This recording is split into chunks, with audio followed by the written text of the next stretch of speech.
Bon, je vais faire l'intro. Je me...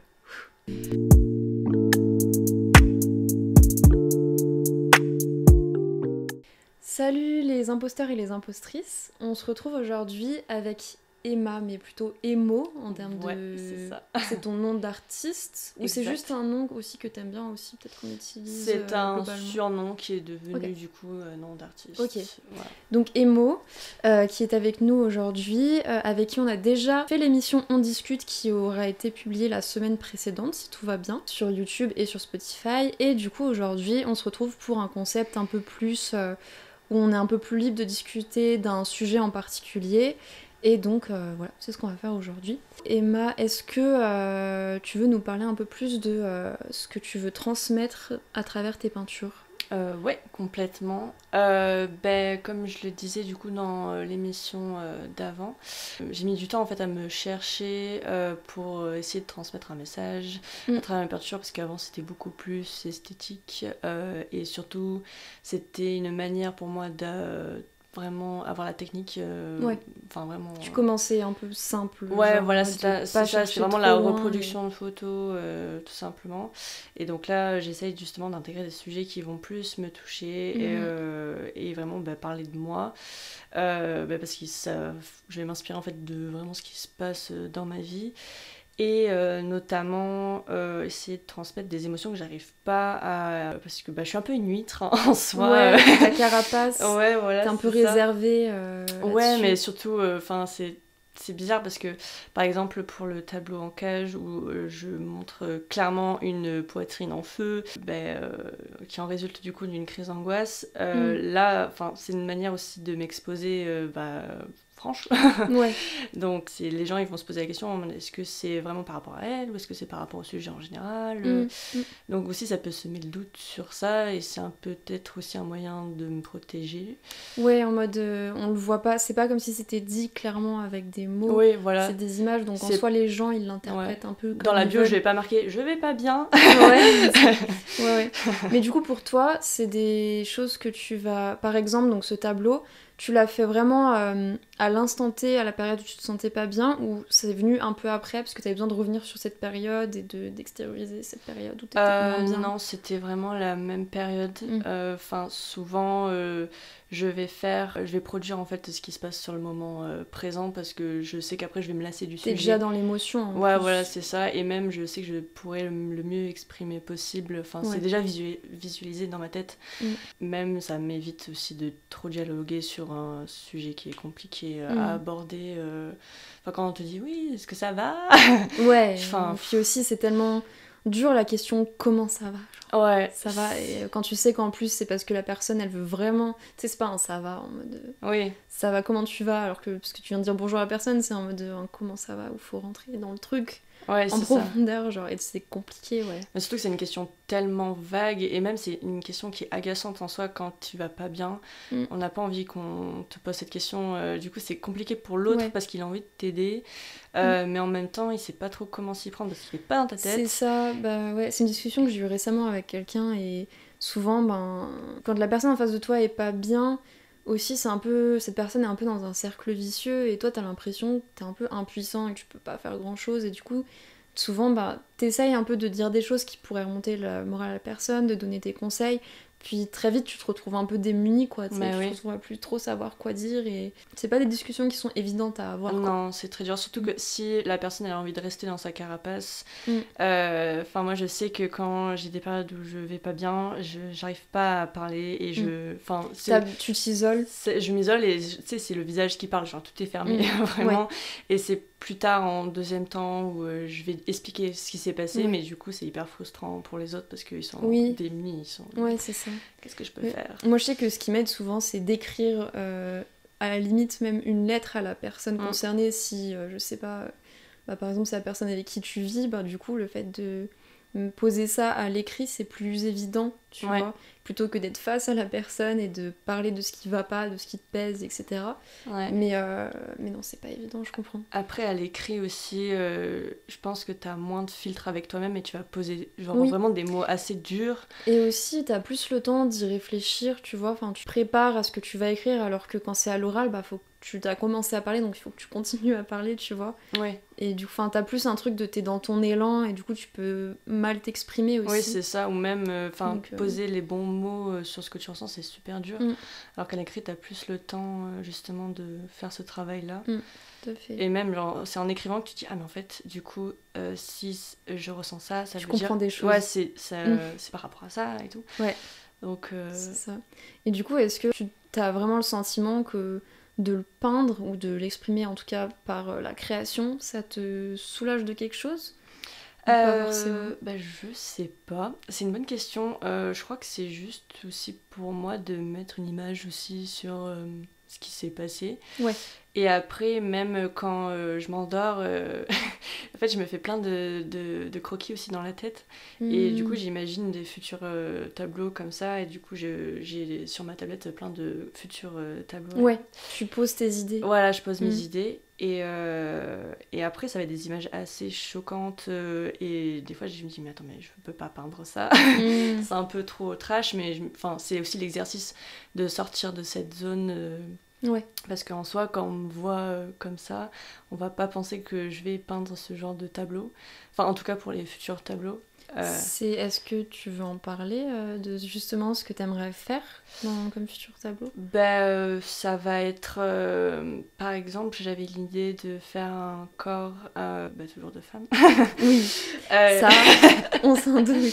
Non, mais tu sais, après, c'est aussi un sujet général. Ça va être le corps de la femme où on va le voir déchiqueté par plusieurs mains, où il va être griffé, parce que tout le monde veut l'avoir et tout le monde l'objectifie. Ouais.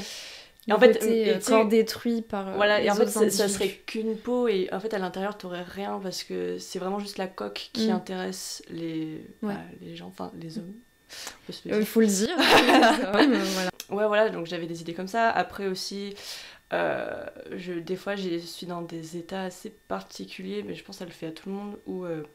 t'es en grosse, je sais pas, tu phases de ouf. Oui, et ce qu'on appelle un peu la dissociation. Voilà, c'est ça. Ouais. Et en fait, tu appartiens plus à ton corps et tu dissocies de ouf, genre ton âme et ton corps. Et t'as l'impression d'être une coque vide. À chaque fois, je me demande si ça m'est déjà arrivé ou pas. Alors, ce sentiment de vide, par contre, oui. Je sais que je l'ai déjà ressenti. Ou même, genre, je sais pas, tu vas voir tes yeux rentrer dans leurs orbites. Genre, enfin. Toi, tu l'as vécu ça ouais. Mais en vrai, ça m'intéresse, au point de vue, je sais pas si c'est un truc dont t'as envie de parler. Après, je sais pas du tout si c'est vraiment la dissociation. Enfin, j'aurais jamais posé le mot sur... Est-ce que c'est ce à quoi tu l'assimilerais, du coup j'ai pas trop réfléchi à ça. Pour moi, je l'assimile vraiment à des phases, genre, de vide.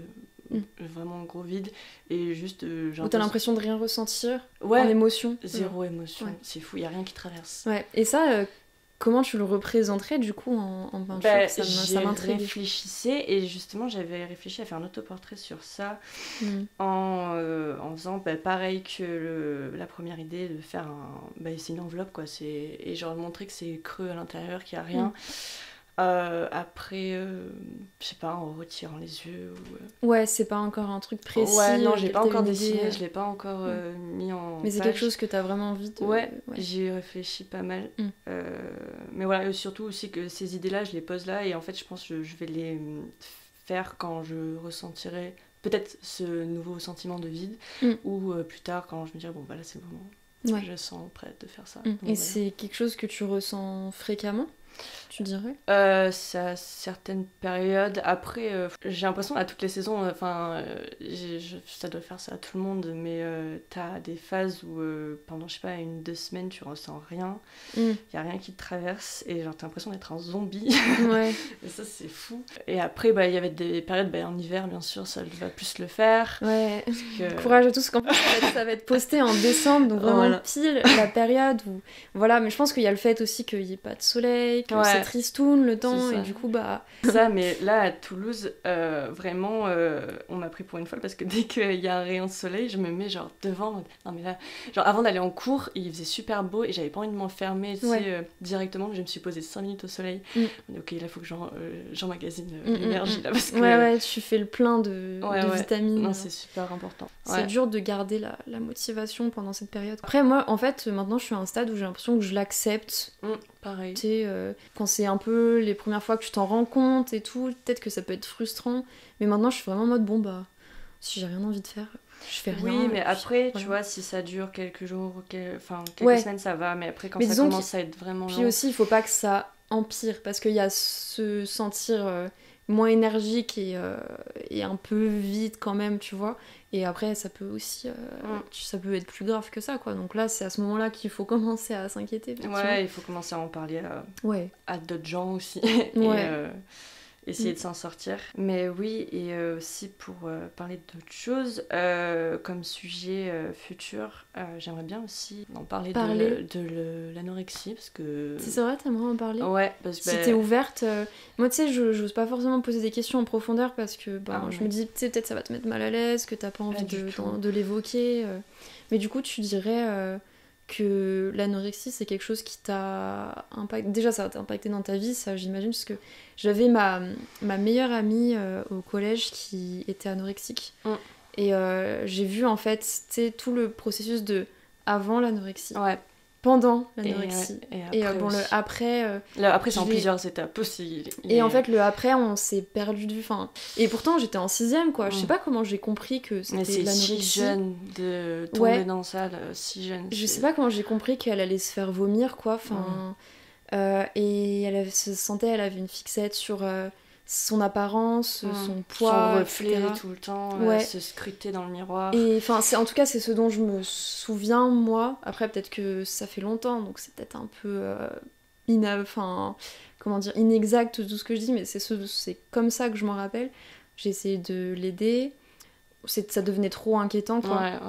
Je voyais que, tu sais, elle me disait, mais non, t'inquiète, ça y est, ça va mieux et tout, mais je voyais qu'après les repas, elle continuait de... Enfin, tu le vois, quoi. Même tu deviens très très bon menteuse quand tu es dans ça, parce que les gens, ils vont te mettre la pression, en mode, oui, non, mais il faut que tu manges, il faut que tu fasses ça. Mais c'est comme les addictions, c'est comme tous les TCA, voilà, t'essayes de le cacher au maximum, parce que t'as honte, parce que... Voilà, t'as pas envie que les gens s'inquiètent, ou parce que t'as... Aussi, c'est une obsession, t'as envie de continuer. Oui, je pense pas que t'es honte, mais justement, t'es tellement dans ton truc où t'as un objectif. T'as envie de tout faire pour que personne ne t'empêche. Voilà, c'est ça. Tu te dis, non, mais en fait, dans ta tête, t'es en mode, non, mais les gens, ils me comprennent pas. Genre que là, je me trouve trop grosse ou trop maigre, peu importe le TCA, mais en fait, il faut que je perde ces kilos parce que je suis pas bien si je les ai. Et c'est pas de la honte, c'est vraiment, il y a un objectif et c'est vraiment... ancré, quoi, tu peux pas le sortir. C'est en gros limite t'en veux aux personnes qui essayent de t'arrêter. Oui, voilà, c'est ça, en fait vous êtes pas dans mon camp, les gars. Ouais, toi tu vois pas le danger du truc. C'est vraiment obsessionnel. En fait, on met juste une pression énorme sur les filles en général, les femmes, genre sur ça. Ouais, les hommes, bon, il y en a, mais très peu. Non, mais même, genre, je sais pas, les mamans qui vont aussi être dans le truc. Moi, je sais que mes parents, moi, je me souviens de trucs hallucinants où ma mère, elle était en mode, elle regardait mes copines, elle était en mode, ah, mais elle est grosse quand même. Ah, mais ma mère aussi. C'est dingue, ça, sérieux. Ou sinon, je sais pas, par exemple. On est en pleine croissance. C'est ça. Puis même après, genre, même la puberté, tu vois, c'est normal de prendre du poids, de prendre des formes. Ouais, puis des fois, c'est ta morphologie aussi, tu vois. Et même si c'est beau, en fait.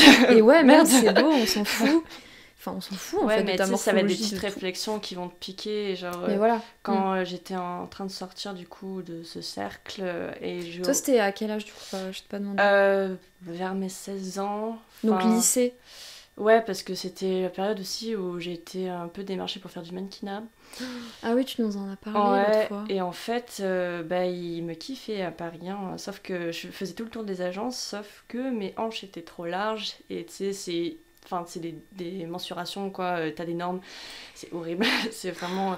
En plus, horrible. t'arrives dans les agences, tu sais, ils te disent de marcher, ils te regardent, mais comme un steak. Genre, Ouais, vraiment, ils dévisagent de haut en bas comme Après, ça. c'était il y a, quoi, 5 ans. Mais je pense que voire ça a plus. pas trop Je sais pas. changé. Je pourrais J'aurais pas tendance dire. à dire, après, peut-être ça dépend des agences aussi, tu vois. Ouais, mais- je pourrais pas dire, mais en tout cas, oui, donc ça te met une pression et on me disait, du coup, il faut que tu perdes du muscle, il faut que tu arrêtes de manger des protéines. Vraiment, je mangeais plus de protéines, c'était horrible. Et, Mais tu sentais ton corps fatigué Ah ou- oui, mais je me collais au chauffage, j'avais tout le temps froid et je sentais mes côtes et tout quand je Ouais. dormais, c'était Oh, terrible. putain. J'avais plus mes règles, enfin... Et tu te disais quoi, toi, à ce moment-là? Tu le vivais comment? Je sais...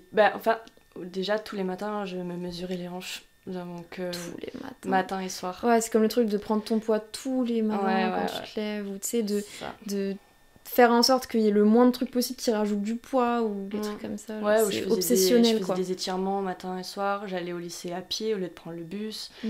C'était quand même 25 minutes de marche aller-retour. Enfin, c'était que des trucs comme ça. Et après, je notais dans un carnet ce que je devais manger, ce que je devais pas manger. Et en fait, c'est ma gynéco qui m'a fait un petit déclic. En gros, elle avait écrit une lettre pour un endocrinologue. Et en fait, elle a écrit qu'elle décelait un début d'anorexie. Donc j'avais lu cette lettre, j'avais fondu en larmes. Et du coup, j'explique tout à ma mère et je lui montre mon petit carnet. Elle fait, tu vas me le jeter de suite. Bref, et du coup, commencer la guérison, mais là, c'est encore plus dur. Hôpital psy ou pas? T'as Non. été en hôpital? Non. Non, j'ai... Parce que mon amie, elle a été du coup en hôpital. mais il faut des fois... Enfin, je sais pas comment j'ai fait toute seule, mais je suis même pas allée voir un psy ni rien. Alors qu'il aurait... Enfin... Fallait... Tu penses que ça aurait été mieux?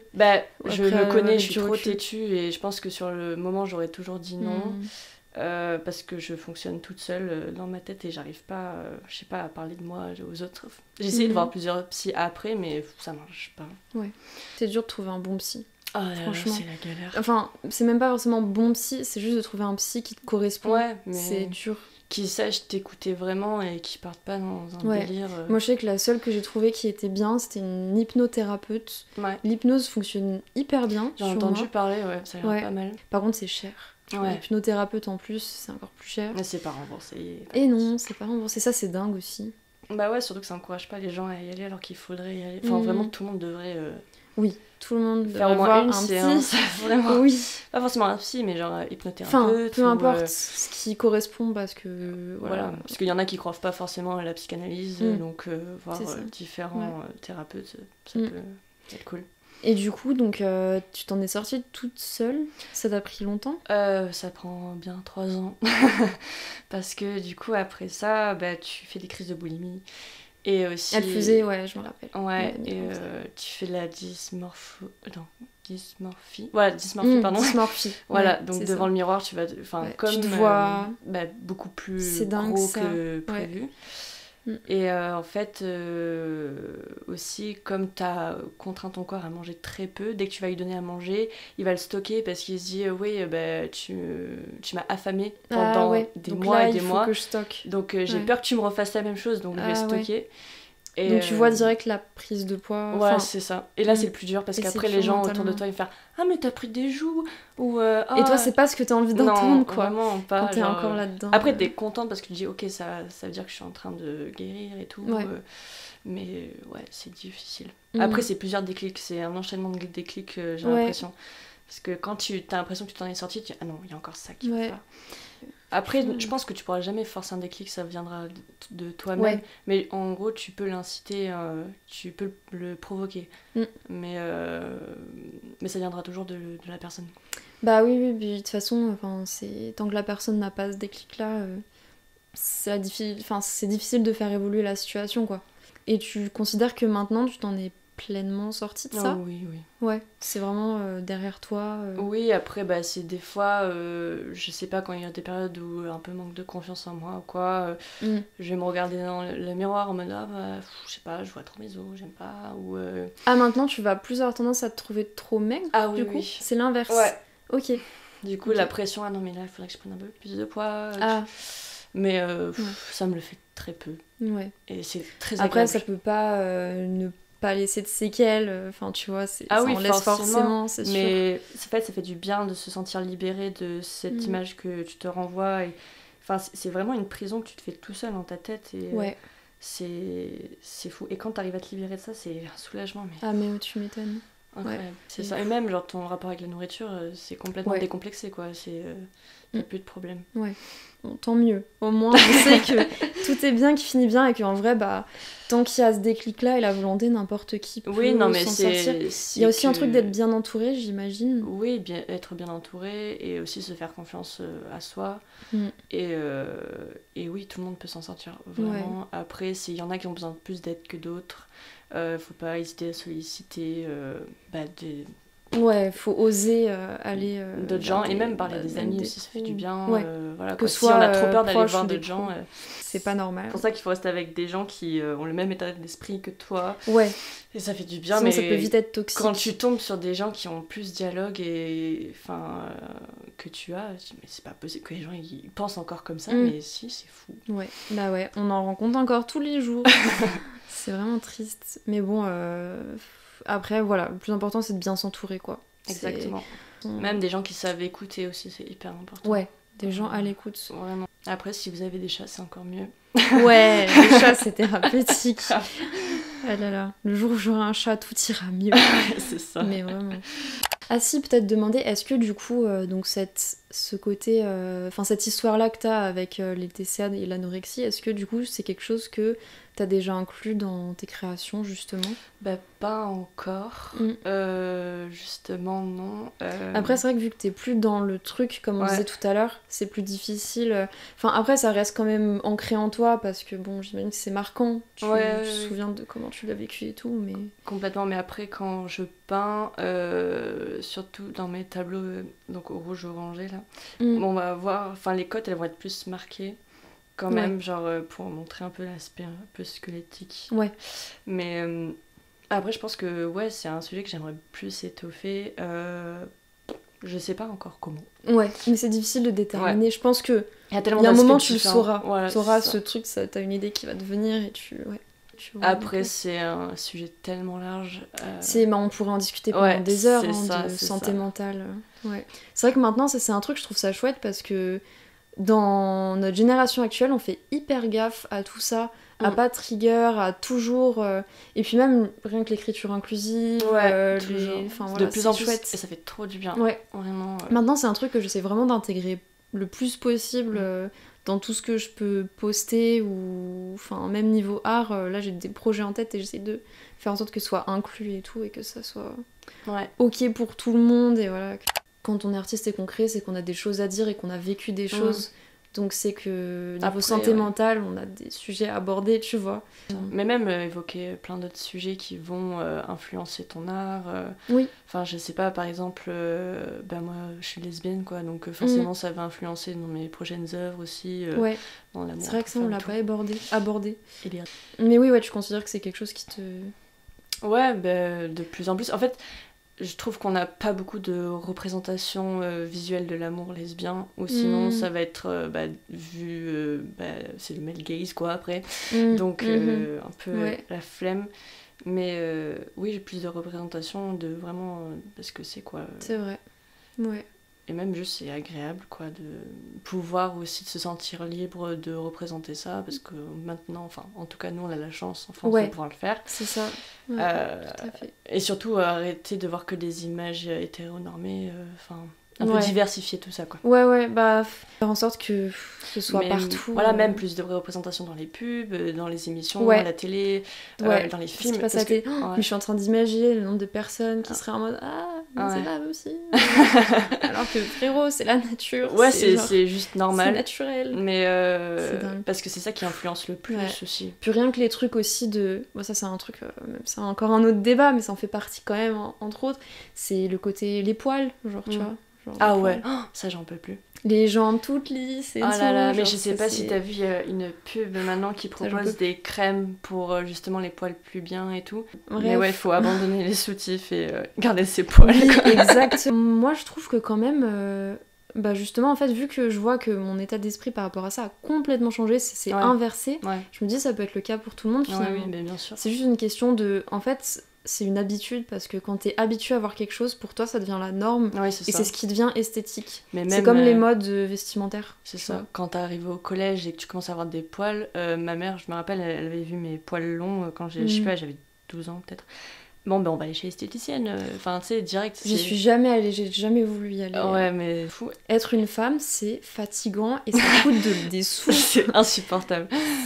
Bon, après, les hommes, tu pourrais dire, il y a la barbe, mais. Non, on peut pas comparer, vraiment, on peut pas comparer. C'est ça, quoi. Même la pression, surtout, genre, la pression sociale, genre, on n'a aucune. Il n'y a pas d'équivalent. Je sais pas, il y a aucune représentation de femme qui garde ses poils. Genre, et même, surtout, tu pars du principe que le poil, c'est fait pour pousser. Oui. Voilà, enfin c'est fait, tu l'arraches mais il vous repoussera tout le temps, il sera toujours là parce qu'il est là naturel, pour vivre. Il est là. Et alors pour les questions d'hygiène, mais les gars, c'est là, c'est naturel, juste tu te laves, tu te douches et voilà. Ça m'avait donné aussi, j'avais envie de faire un tableau sur ça, en remplaçant les poils par des algues ou des trucs comme ça qui te prendraient tout le corps. Mais je l'ai pas encore fait. Mais c'est là aussi. Mais c'est là aussi, c'est des sujets comme ça qui tiennent à cœur et je dis mais en fait acceptez-vous. Donc vous pouvez retrouver Emma Emo voilà. Sur son Instagram qu'on mettra en description. N'hésitez pas à aller la suivre et à voir ce qu'elle fait. Aussi, n'hésitez pas à nous suivre, nous, la Maison des Imposteurs, sur Instagram, sur YouTube, Spotify aussi, où on poste nos podcasts comme celui-ci, mais en version audio du coup. Et puis notre site internet également. Et puis de toute façon, on se retrouvera très vite pour d'autres contenus. Et puis très bonne journée à vous. Ouais, merci beaucoup et bonne journée. Salut. Salut. Oh, clap de fin.